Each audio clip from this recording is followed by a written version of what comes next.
This coin could be worth more than your entire retirement. This single penny could be sitting in your pocket right now, and its value has shocked collectors across America.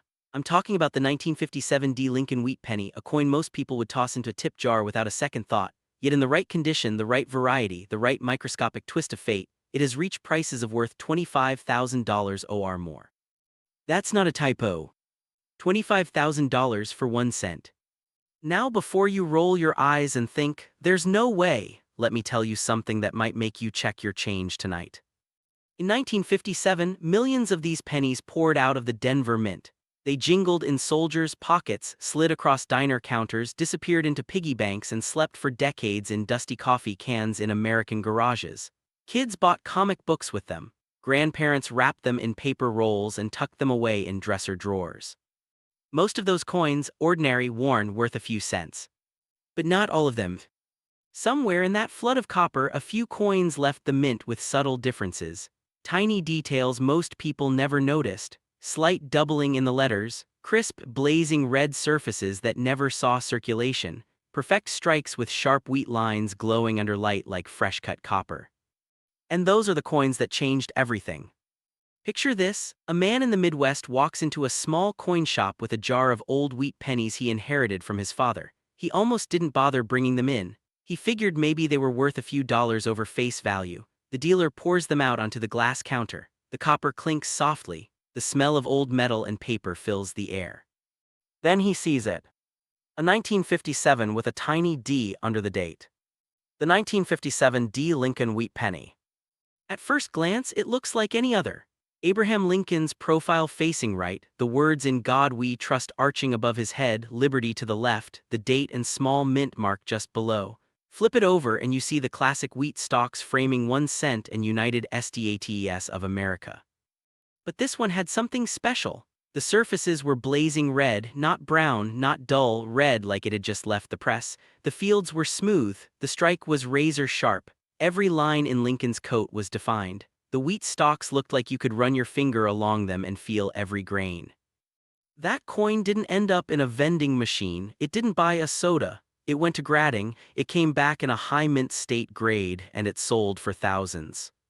Here, what most people don't realize: over 1.5 billion 1957 D pennies were struck at the Denver facility of the United States Mint. That's a massive number. On paper, that makes the coin common, easy, forgettable. But condition is everything. A heavily worn 1957 D with smooth details and chocolate brown color might be worth 2 or 3 cents, maybe 5 on a good day. But a coin that somehow escaped circulation, one that stayed tucked away in an original bankroll, untouched by fingers and friction, can skyrocket in value. Now here where it gets even more interesting. There's a variety that sends collectors into a frenzy: the 1957 doubled die obverse. Most people have heard about the famous 1955 doubled die, but in 1957 something subtle happened again. On certain coins, if you look closely at the lettering, especially Liberty and In God We Trust, you'll see a shadow, a split, a doubling that looks like the letters were stamped twice, slightly offset. It's not machine doubling, it's not damage. It's a true doubled die created during the hubbing process when the die itself received a misaligned impression.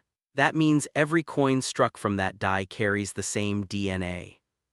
Imagine holding that coin under a desk lamp. You tilt it slowly, the copper flashes, and suddenly you see it. The edges of the letters aren't crisp single lines, they're doubled, thick, bold, almost vibrating.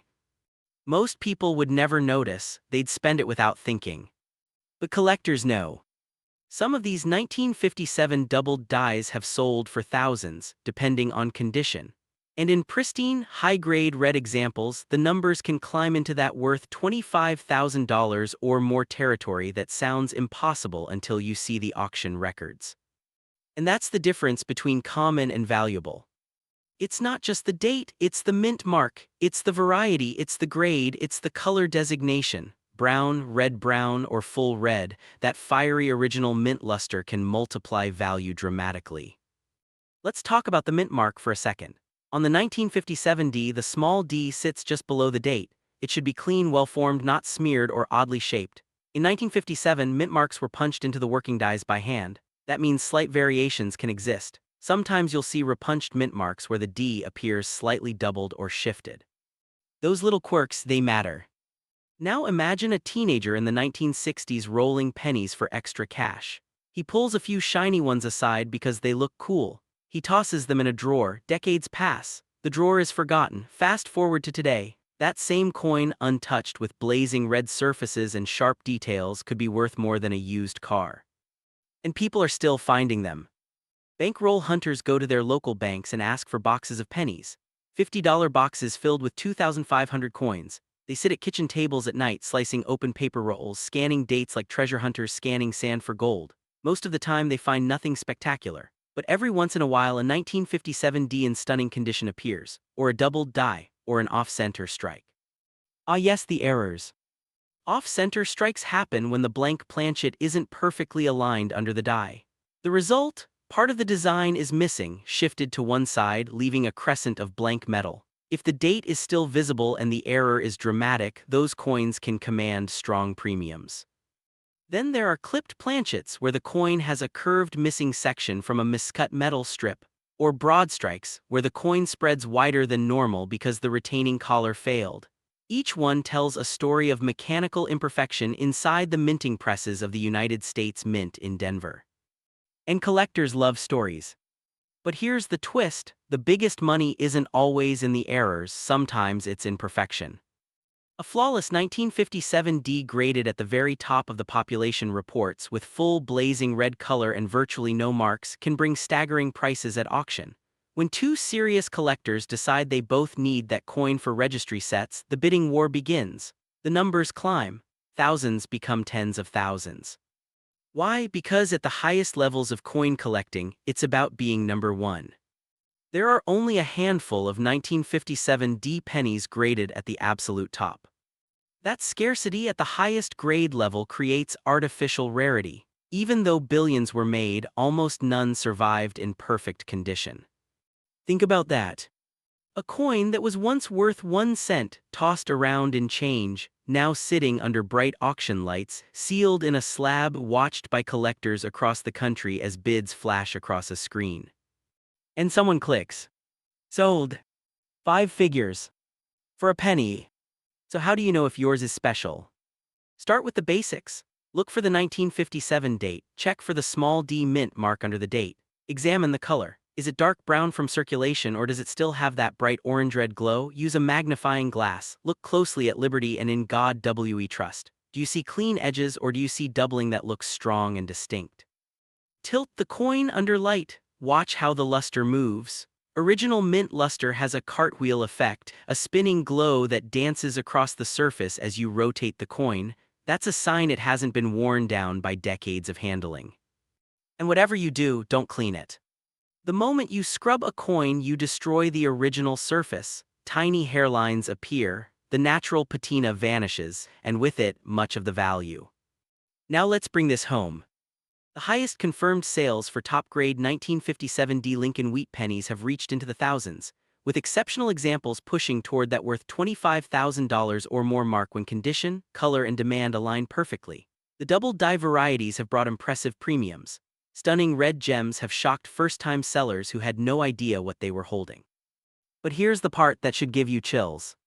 These coins are not ancient. They're not medieval gold pieces locked in museums. They were minted in the 1950s. Your grandparents used them. They are still out there, still in old jars, still in forgotten collections, still mixed into wheat penny lots at flea markets and estate sales.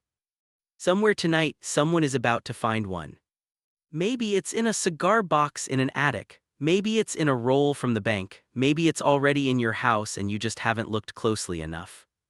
That's the magic of the 1957 D Lincoln wheat penny. It hides in plain sight. It looks ordinary. It feels ordinary. Smooth copper, slightly cool to the touch, the faint ridges of Lincoln's coat beneath your thumb. But under the right light, with the right detail, with the right grade, it transforms from pocket change into a story, into a prize, into something that could genuinely change someone's financial picture. So tonight, before you ignore that jar of old coins, before you spend that wheat penny without thinking, take a second look. Check the date. Find that little D, study the letters. Feel the weight of history in that tiny disc of copper. Because the next life-changing discovery in American coin collecting might not come from a treasure chest or a shipwreck. It might come from your pocket,